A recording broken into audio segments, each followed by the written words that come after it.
मित्रांनो नमस्कार. मित्रांनो मी आपला मनोहर पाटील आपल्या डिजिटल मनोहर मराठी यूट्यूब चॅनलमध्ये मी तुमच्या सर्वांचं स्वागत करतो. मित्रांनो तुम्हाला रेशन कार्डमध्ये एखादं नाव वाढवायचं असेल म्हणजे ॲड करायचं असेल तर त्यासाठी तुम्हाला दोन पद्धती आहेत, एक ऑफलाईन पद्धत आणि एक ऑनलाईन पद्धत. मित्रांनो ऑफलाईन पद्धतीने तुम्हाला फॉर्म कसा भरायचा याची A to Z माहिती आपण आजच्या व्हिडिओमध्ये पाहणार आहोत. ऑनलाईन पद्धतीने फॉर्म तुम्हाला व्हिडिओ भरपूर मिळतील यूट्यूबवर, मात्र तुम्हाला ऑफलाईन फॉर्म कसा भरायचा ही माहिती तुम्हाला आजच्या व्हिडिओमध्ये एकदम संपूर्ण A to Z मिळणार असल्यामुळे तुम्ही आजचा व्हिडिओ जो स्किप करू नका, जेणेकरून तुम्हाला सर्व बारीक गोष्टी या समजणार आहेत. तर चला मित्रांनो, आपल्या चॅनलवर कोणी नवीन आले असणार तर आपल्या चॅनलला सबस्क्राईब करा व तसेच बेल आयकॉनला क्लिक करायला विसरू नका. नमस्कार मित्रांनो, शिधापत्रिकेमध्ये तुम्ही ज्याचे नाव ॲड करणार आहात त्याचा इथं फोटो तुम्हाला लावायचा आहे. हा फॉर्म नंबर 8 आहे जो तुम्हाला नाव ॲड करण्यासाठी यूज करायचा आहे. ही बाकीची माहिती तुमचे रेशनधारक भरतील, जे तुमचे रेशन दुकानदार असतील ते तुमचे हे बाकीची डिटेल्स भरणार आहेत. आता खालचा जो महत्त्वाचा पॉईंट आहे तो ताकीद. या अर्जामध्ये कोणतेही खोटं निवेदन किंवा खोटे काही माहिती आढळून आल्यास तुम्ही शिक्षेला पात्र ठरणार आहेत. म्हणून जी माहिती योग्य आहे, खरी आहे, तीच माहिती इथं तुम्हाला फिल करायची. आता फॉर्म भरायचा तुम्हाला अगोदर नाव टाका. इथं मी नाव टाकून ठेवलेलं आहे, वय टाकायचं आहे. पण नाव टाकत असताना तुम्हाला प्रथम आडनाव टाकायचं आहे. इथं कधीही तुम्ही लक्षात ठेवा, तुम्हाला इथं सुरुवातीला आडनाव टाकूनच नाव पूर्ण फिल करायचं आहे. त्यानंतर लिंग टाकायचे, पुरुष स्त्री जे असेल ते, नागरिकत्व भारतीयच या फॉर्म भरू शकता. त्यानंतर तुमच्या जातीचा प्रवर्ग निवडा, SC ST OBC general other काय असेल, पण इथं तुम्हाला त्याचं कास्ट सर्टिफिकेट देण्याची गरज नाही आहे. खाली आहे पूर्ण निवासी पत्ता, ज्या ठिकाणच्या तुम्हाला रेशन कार्ड आहे तुमच्याकडे त्या ठिकाणचा पूर्ण पत्ता टाकायचा आहे. मी हा ॲड्रेस चुकीचा टाकलेला आहे, फक्त तुम्हाला ते समजवण्यासाठी मी ही खोटी माहिती भरून ठेवलेली आहे. त्यानंतर म्हणजे दुकान क्रमांक तुमच्या दुकानदाराला विचारून घ्यायचा आहे, तो इथं फिल करा. आणि संदर्भ क्रमांक देखील ते सांगेल तुम्हाला, तो फिल करून घ्या. येथे नोंदविण्यात आलेल्या शिधापत्रिके क्रमांक, आता तुमच्या शिधापत्रिकेचा जो SRC नंबर असतो, हे बघा मी इथं लिहून दिलेला आहे SRC नंबर, हा तुम्हाला इथं बॉक्समध्ये फिल करायचा आहे. तो फिल करून झाल्यानंतर खाली तुम्हाला किती व्यक्तींचं नाव ॲड करायचं आहे बघा, यामध्ये पुढील व्यक्तींच्या नावाचा समावेश करण्यात यावा. आता मी तुम्हाला सॅम्पल म्हणून 2 नावं टाकून ठेवलेली आहेत. ते कसे फिल करायचे, इथं पहिल्या बॉक्समध्ये तुम्हाला त्यांचे नाव फिल करायचे.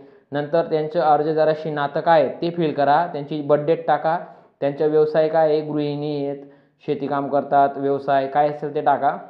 मोबाईल नंबर टाकला तरी चालेल, नाही टाकला तरी चालेल.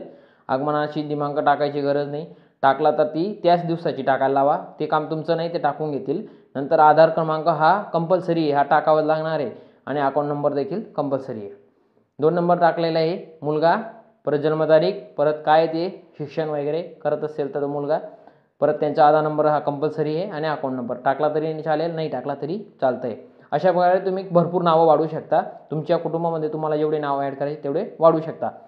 आता दुसरा आणखी महत्त्वाचा पॉईंट, कुटुंबातील नवीन सदस्याचे पासपोर्ट साईज फोटो जोडावे. मी वरती सांगितलं तुम्हाला, या ठिकाणी तुम्हाला पासपोर्ट फोटो लावायचा आहे, लक्षात घ्यायचे.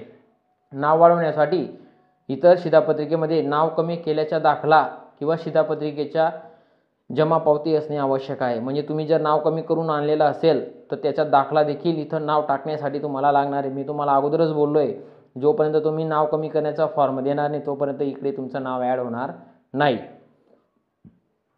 आता खालील आणखी 2 काही पॉईंट आहेत ते बघूया आपण, की कुटुंबामध्ये कोणी दिव्यांग असेल तर होय किंवा नाही, असल्यास त्याचे प्रमाणपत्र जोडा, नाही आहे तर नाही करा, असेल तर त्याचे प्रमाणपत्र तिथं जोडायचे. त्यानंतर कुटुंबातील सदस्य गंभीर आजाराने ग्रस्त आहेत का, म्हणजे एखाद्या आजाराने आजार असेल गंभीर आजार तर होय करायचे, नाही तर नाही करायचे. तो असतील तर तिथं प्रमाणपत्र जोडायचे त्या फॉर्मसोबत. नाव समाविष्ट करण्यासाठी ओळखीचा पुरावा म्हणून खालीलपैकी कोणतेही एक दस्तावेज जोडा किंवा कागदपत्राची पूर्तता तुम्हाला करायची आहे. आधार कार्ड कंपल्सरी आहे, सर्वांकडे आधार कार्ड असतं म्हणून आधार कार्ड जोडा. पॅन कार्ड असेल पॅन कार्ड, ड्रायव्हिंग लायसन्स, शासकीय दाखला, ओळखपत्र. आणि खाली 7 नंबरला दिलेले आहे त्यांनी, असे जाहीर करतो की वरील सर्व निवेदन माझ्या माहितीप्रमाणे बरोबर आहे. आणि खाली इथं ज्याचा जो रेशनधारक मेन आहे घराचा, त्याची इथं सिग्नेचर करायची. अंगठा असेल तर अंगठा ठेवा, काही अडचण नाही. तुम्ही फॉर्म ज्या तारखेला जमा करणार आहे त्याची इथं तारीख टाकायची. तारीख टाकून झाल्यानंतर खाली बघा तुम्हाला आणखी दाखवतो मी. आता हे बाकीचं काम हे तुमच्या शिधापत्रिका तुमची ज्याच्याकडे आहे, ज्या दुकानदाराकडे आहे हे त्यांचं काम आहे.